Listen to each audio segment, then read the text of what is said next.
Louvado seja nosso Senhor Jesus Cristo, para sempre seja louvado, seja bem-vindo mais uma vez ao canal Denis o Católico.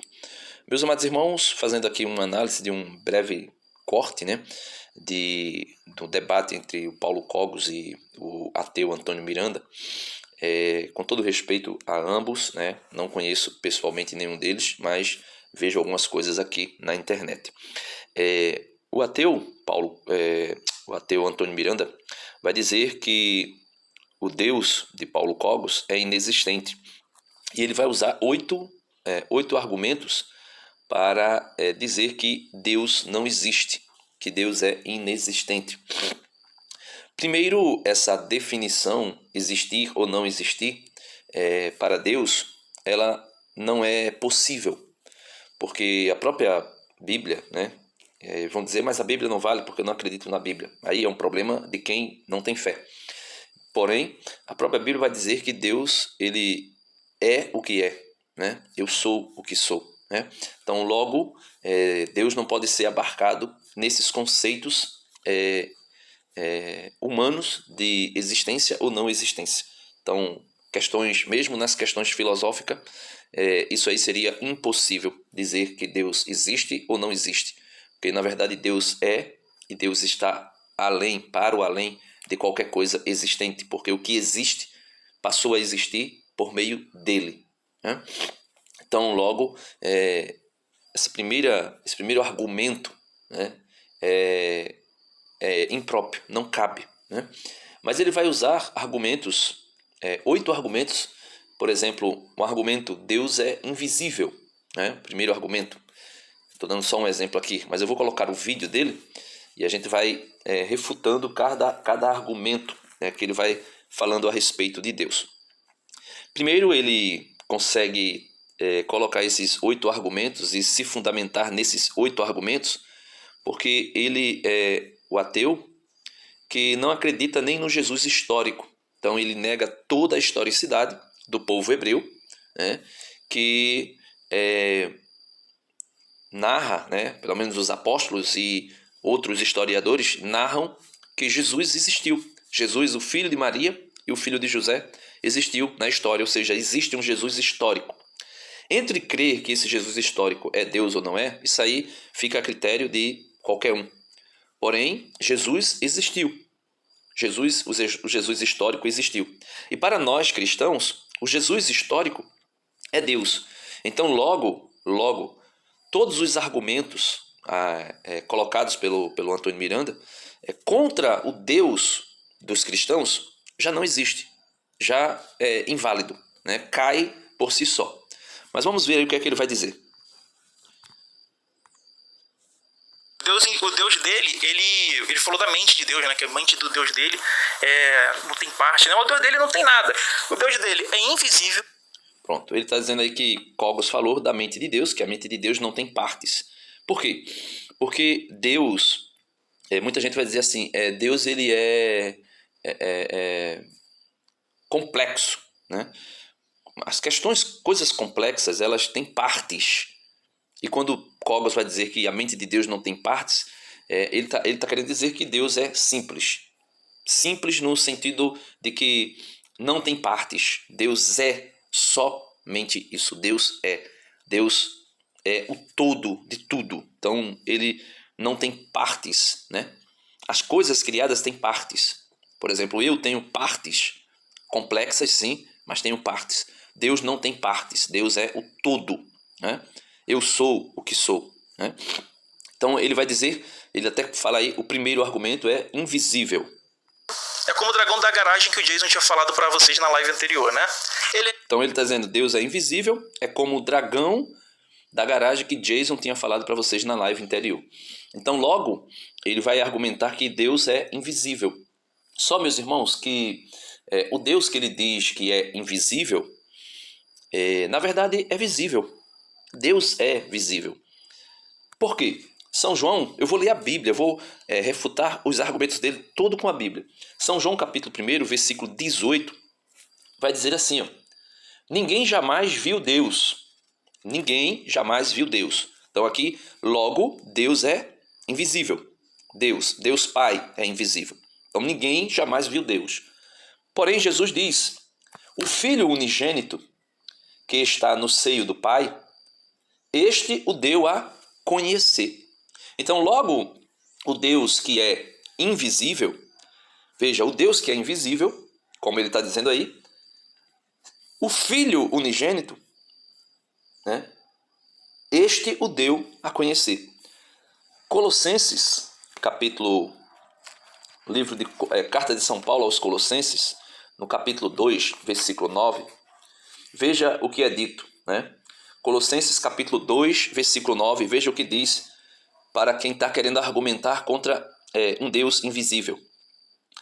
Pois nele, em Cristo Jesus, pois nele habita corporalmente toda a plenitude da divindade. Ou seja, essa divindade que o Antônio Miranda quer argumentar com uma desonestidade intelectual fora do comum, dizendo que é invisível, essa divindade, mesmo sendo invisível, ela se fez visível.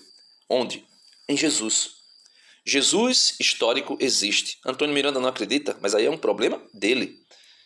Isso aí, esse argumento, porque ele não acredita em algo, ele não pode criticar ou questionar a existência de algo que ele não acredita, que comprovadamente, historicamente, foi comprovado, né? Então não tem como ele argumentar a respeito disso. O outro argumento que ele usa é intangível. Ele vai dizer aí que Deus é intangível. Ou seja, intangível é que não se pode tocar. Vamos ver. É intangível, Ele falou intangível, então ele não vai dizer o que é intangível, mas intangível é algo que não se pode tocar. Algo que não se pode tocar. Aí vamos ver se realmente Deus não se pode tocar, né? Veja, os meus argumentos aqui podem até parecer assim, supérfluo, infantis, tolos, idiotas, mas isso aqui comprova, literalmente, que ele não sabe o que é o Deus dos cristãos. Porque o Deus dos cristãos é um Deus que se revelou, que se manifestou, que se fez visível e que se fez tangível em Jesus. Vamos lá. João capítulo 20, versículo 27, melhor dizendo. João capítulo 20, versículo 27, vai dizer o seguinte, né? Ele disse que é intangível, intocável. Vai dizer o seguinte: disse depois a Tomé, né? Jesus disse a Tomé: põe teu dedo aqui e ver minhas mãos. Estende tua mão e põe-na no meu lado. E não sejas incrédulo. O problema não é que Deus seja intangível. O problema é a incredulidade. Ele diz: não sejas incrédulo, mas crê. Respondeu Tomé: meu Senhor e meu Deus. Então Jesus é o Deus Todo-Poderoso. Logo, nós podemos ver que esse argumento chula de Deus é intangível, ou seja, Deus não pode ser tocado, não se fundamenta, não se sustenta. Nós temos também o Evangelho de Lucas, né? São Lucas, capítulo 24, veja, São Lucas, capítulo 24, São Lucas, capítulo 24, deixa eu encontrar aqui, né? São Lucas, capítulo 24, a partir do versículo 36, veja, falava ainda quando ele próprio se apresentou no meio deles e disse, né? São Lucas, capítulo 24, versículo 36, a paz esteja convosco. Tomados de espanto e temor, imaginavam ver um espírito. Então veja, Antônio Miranda, os seus argumentos, que você tenta argumentar contra o espírito, né, Deus espírito, ele perde todo o sentido quando esse Deus espírito, ele se torna humano, ele se torna carne. Veja, tomados de espanto e temor, imaginavam ver um espírito. Mas ele disse: por que estáis perturbados e por que surgem tais dúvidas? Dúvidas é o que acontece com Antônio Miranda. Ele é o rei das dúvidas. Ele é o vamos dizer assim, que o super, ultra, mega homem das dúvidas. Por que surgem tais dúvidas em vossos corações? Vede minhas mãos e meus pés, sou eu. Apalpai-me, veja, tocai-me, né? Que não se pode tocar, ele diz, apalpai-me. E entendei que um espírito, Antônio Miranda, não tem carne, nem ossos, como estáis vendo que eu tenho. Então, Jesus define Deus antes da encarnação. Um espírito não tem carne nem ossos. Porém, esse mesmo Deus que se encarna adquire, né, recebe do próprio Pai carne e ossos. Dizendo isso, mostrou-lhes as mãos e os pés. Então, esse Deus que você diz que é intocável, né, que não pode ser tocado, né, que é intangível, esse Deus ele pode ser tocado, ele se deixou ser tocado, né? E como por causa da alegria, não podiam acreditar. Veja que o problema está sempre na falta de fé. Não podiam acreditar. E permaneciam surpresos. Disse-lhes, tendes o que comer? Apresentaram-lhe um pedaço de peixe assado. Tomou, então, e o comeu diante deles. Então, essa história de dizer que Deus é intangível, mentira. Deus é intangível enquanto não se encarna. Depois que se encarna, ele se torna tangível. Ele se torna possível de ser tocado. Veja, Jesus manda, tocai. Tomé, toca aqui. Né? Antônio Miranda, incrédulo, toca aqui. Né? Tocai na humanidade de Cristo. Né? Olha, Antônio Miranda, vê aqui, tu estás olhando um fantasma, um espírito, não tem carne e ossos como eu tenho. Vem aqui, toca-me. Olha, e melhor, tens alguma coisa para comer? Tens alguma coisa para comer? E esse Jesus aqui que está falando, não é o Jesus somente humano. Que vocês querem fazer essa distinção, né? Tem alguns ateus que acreditam no Jesus histórico, mas não acreditam que Jesus histórico é Deus. Só que esse Jesus histórico aqui, ele ressuscitou, ele está ressuscitado. E com esse corpo aqui, que ele manda tocar, que tem pele e ossos, que vai além da nossa compreensão, esse mesmo corpo aqui ele não está mais sujeito às leis naturais, ele pode ultrapassar as paredes. Ele subiu aos céus com seu próprio poder. Então, lá na eternidade agora, lá no seio da Trindade, existe um humano que é divino, a segunda pessoa da Santíssima Trindade, com um corpo que nós poderemos tocar. Porque o livro do Apocalipse, no capítulo 5, vai dizer que João viu lá, né, diante do trono de Deus, um cordeiro de pé como que imolado, ou seja, com as chagas ainda. Então, nós poderemos vê-lo, né? Mas ele continua dizendo aí, o terceiro argumento, ele vai dizer que é incorpóreo. Corpóreo, não possui corpo, ele... Incorpóreo, não possui corpo. Aí a gente percebe que ele também... isso aqui, claro que isso aqui, a gente percebe que esse rapaz, ele tem... uma desonestidade intelectual e uma maldade, no sentido, fazendo uma análise aqui básica da maneira que ele se expressa, da maneira que ele se coloca, da maneira que ele agride, ataca a fé, os cristãos e o Deus dos cristãos. Você percebe que ele tem uma desonestidade intelectual. E ele faz isso de maneira pensada, viu? De maneira pensada, porque se ele trouxe... né, todos esses cartazinhos aí, né, principalmente esses 8 argumentos que ele trouxe de maneira pensada, para atacar mesmo, né? Não é simplesmente para argumentar, porque se fosse para argumentar, ia esperar uma resposta, uma refutação, e com a refutação do outro ele meditasse, tentasse aprender alguma coisa, mas não, né? Tanto é que no debate ele agride, né, ele fala de forma agressiva, que é para descontrolar a pessoa e levar a pessoa a dar a entender que a pessoa perdeu o debate. Você vê que ele ataca como os calvinistas faziam, né? Ele foi, se eu não estou enganado, ele foi de uma igreja protestante, se eu não estou enganado. Ele já falou que teve um contato com a Bíblia através de uma irmã protestante que disse que ele iria converter o mundo usando a língua inglesa, né? Então, os protestantes eles fazem isso. É próprio deles, é próprio de quem protesta. Os fariseus, quando protestavam contra Jesus, é dito o tempo todo, as escrituras remontam e traz toda a história, né, da agressividade dos fariseus. Eles chegavam e diziam, olha, para pô-lo à prova, para experimentá-lo, para pô-lo à prova. Ou seja, sempre era para pôr Jesus à prova e armar um meio de matar Jesus, de destruir Jesus. Então, isso acontece, você vê nitidamente quando ele vai falar isso, né? Ele vai falar que é incorpóreo, né? Que não tem corpo, né? Incorpóreo é o que não tem corpo. Mas a gente vê João capítulo 1, né? São João no capítulo 1, São João no versículo 14, né? São João capítulo 1, versículo 14. Veja o que São João vai dizer, né?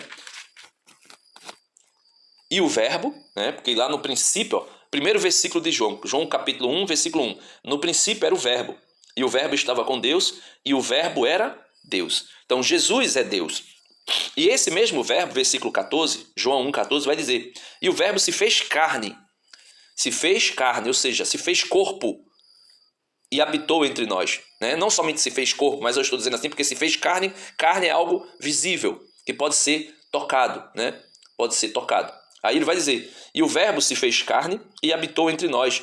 E nós vimos a sua glória, glória que ele tem junto ao Pai, como o Filho único, cheio de graça e de verdade. Aí nós temos Colossenses capítulo 2, verso 9, né, que vai dizer que nele habita corporalmente, né, toda a plenitude da divindade.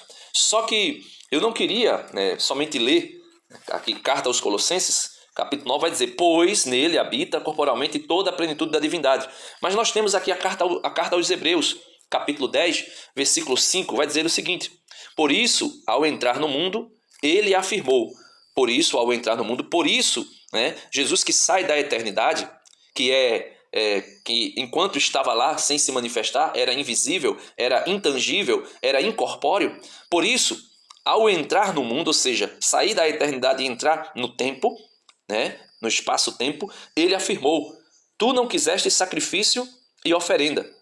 Tu, porém, formaste-me um corpo. Ou seja, o corpo, o Deus que ele vai dizer que é incorpóreo, na verdade, é tudo mentira. Esse Deus é corpóreo, ele tem um corpo. Ele recebeu um corpo, né? O Pai dá ao Filho, que é Deus com o Pai e o Espírito Santo, um corpo. Então, ele não é incorpóreo, ele é corpóreo, ele tem um corpo, né?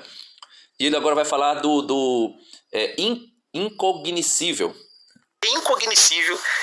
O que é incognoscível, né? Incognoscível é o que é impossível de conhecer. Ele vai dizer que o incognoscível é o que é impossível de conhecer. Eu já li, né, o versículo 18 de São João, capítulo 1, versículo 18, vai dizer assim: ninguém jamais viu a Deus. Então Deus é incognoscível. Ninguém jamais viu a Deus. Porém, o Filho unigênito, que é Deus, que está no seio do Pai, este o deu a conhecer. Incognoscível, o que é impossível de conhecer. Este Deus, né, que é impossível de conhecer, se deu a conhecer na pessoa do Filho. João 1,18. Ainda tem João 14, do 8 ao 10. Veja o que é dito. Né? João 14, do 8 ao 10. Veja. Filipe lhe diz, né? Filipe lhe diz: Senhor, mostra-nos o Pai, que é incognoscível, e isso nos basta, né?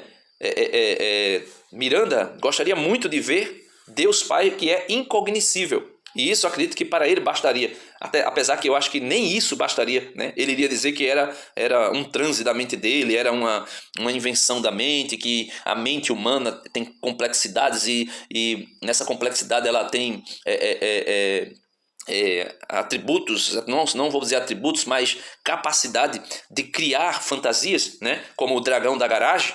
Então ele iria dizer, né?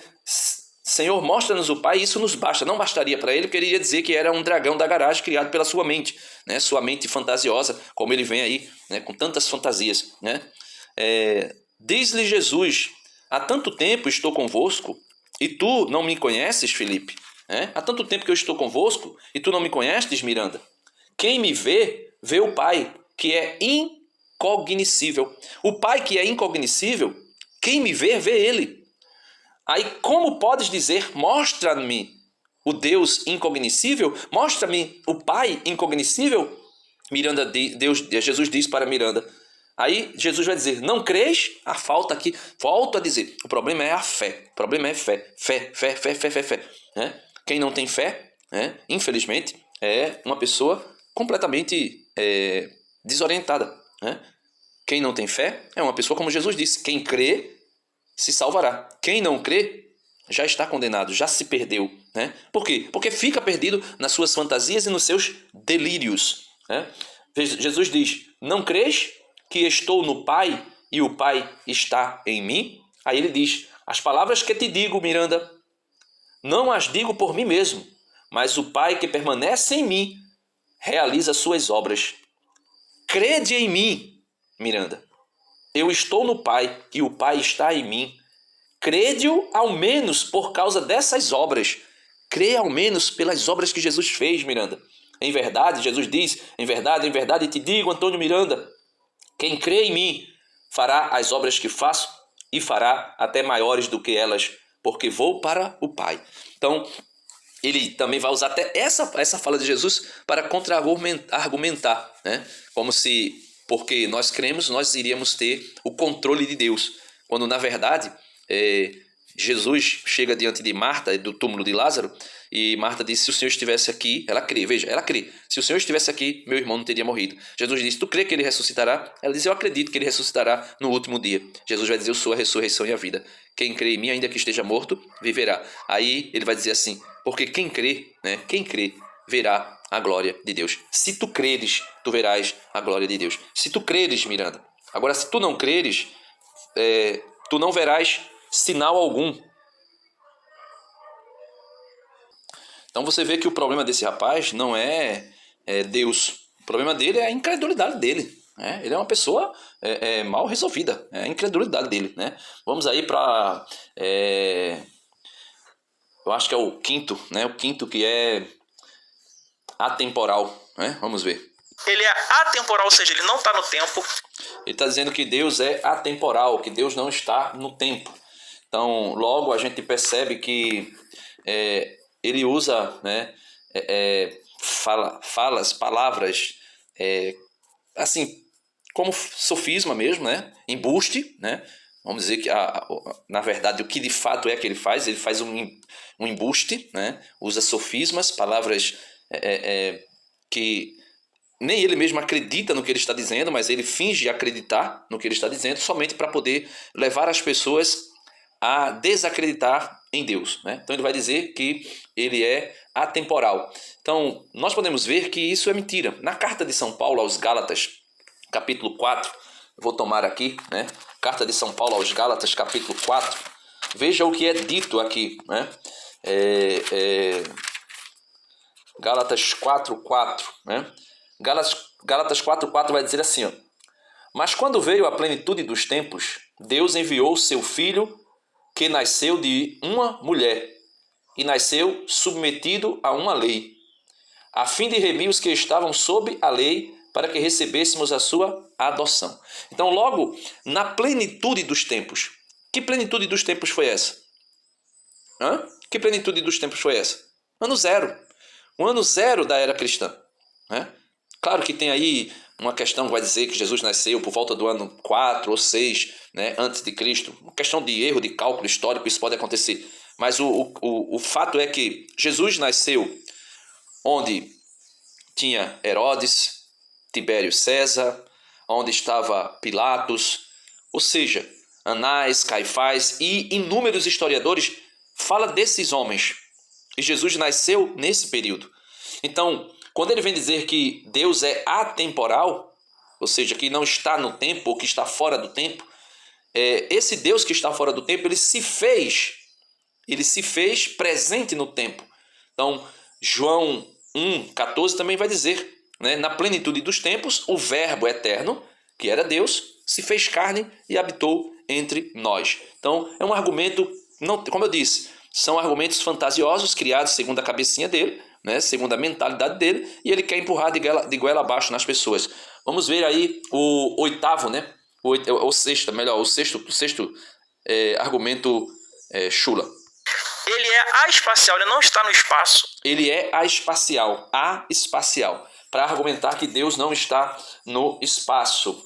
Mas isso também é uma falácia, né? Isso é uma falácia, porque Deus, por ser eterno e por estar fora do tempo, não significa dizer que ele não esteja no espaço e que ele não abarque todo o espaço. Por exemplo, por que ele está querendo argumentar isso? Porque por meio disso, se nós fôssemos usar a definição de espaço-tempo, o que é espaço-tempo?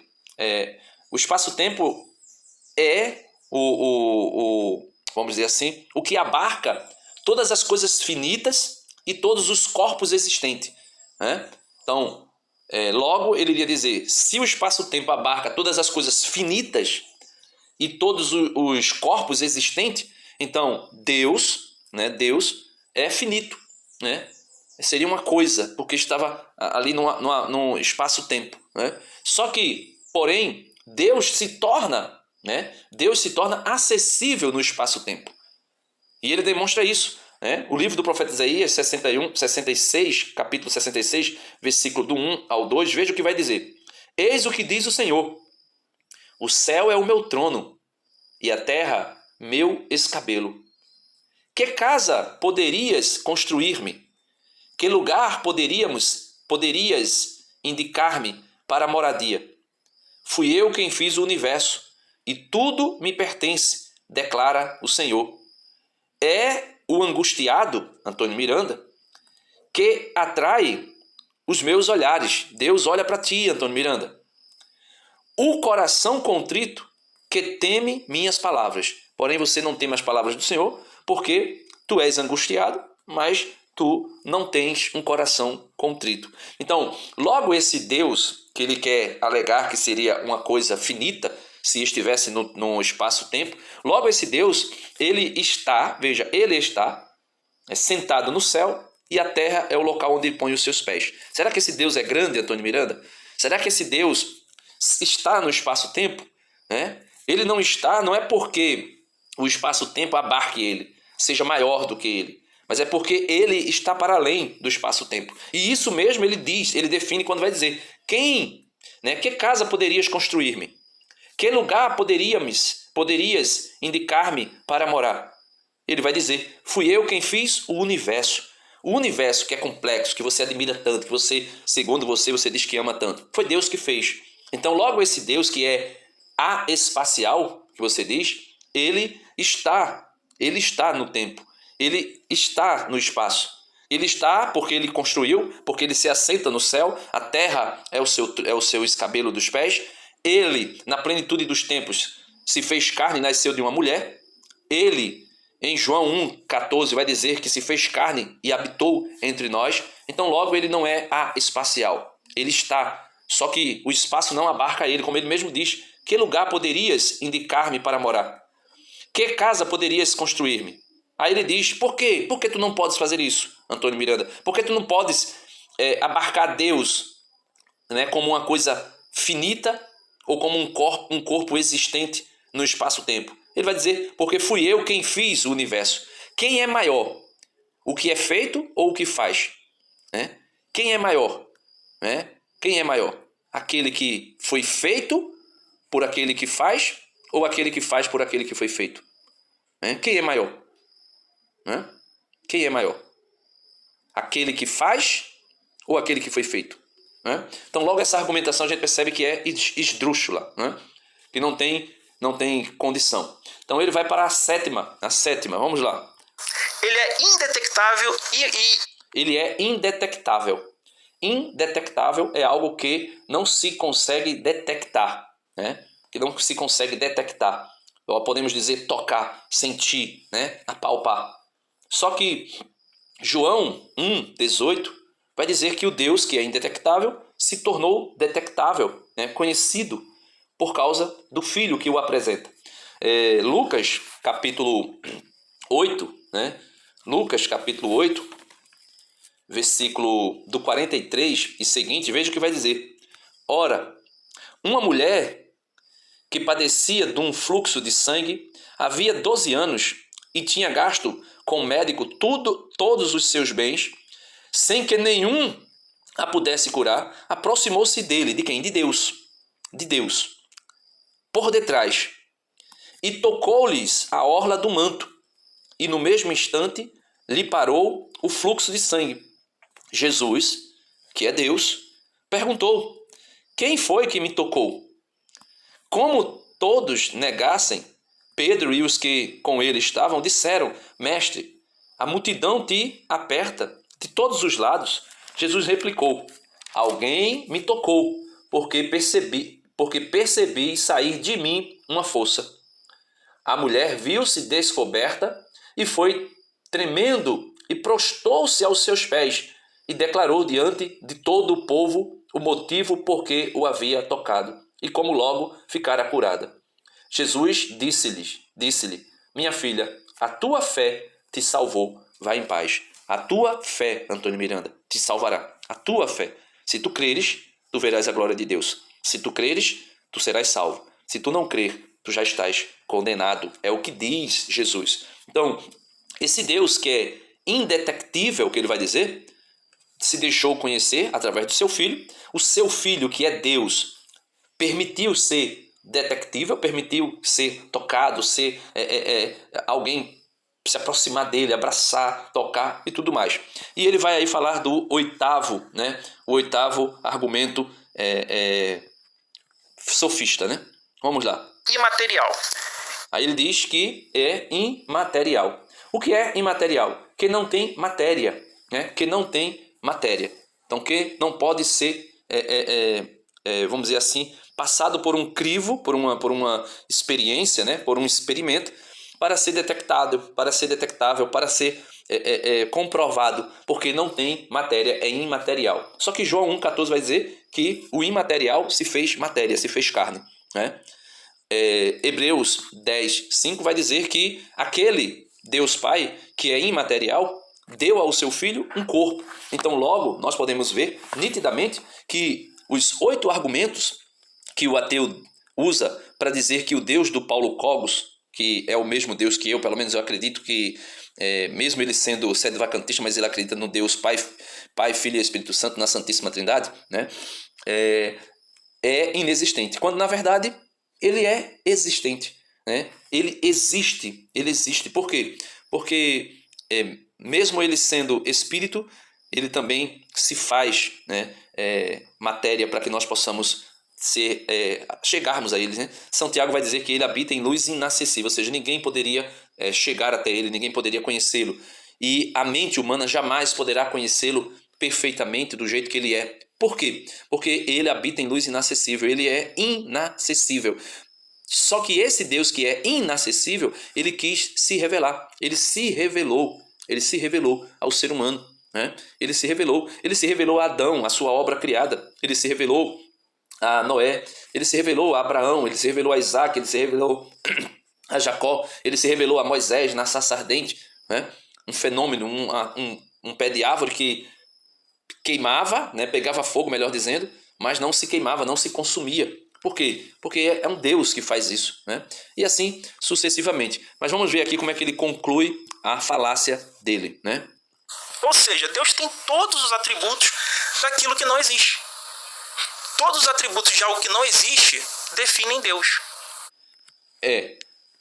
Só que a gente consegue provar pela Bíblia, por meio de Jesus Cristo, que todos esses atributos que o Senhor diz que é de algo que não existe, porque tem muitos desses atributos aqui, né? Por exemplo, invisível, por exemplo, o ar, né? Não é? O ar, a gente não vê, o vento a gente não vê. A gente não vê o vento, né? Mas ele existe.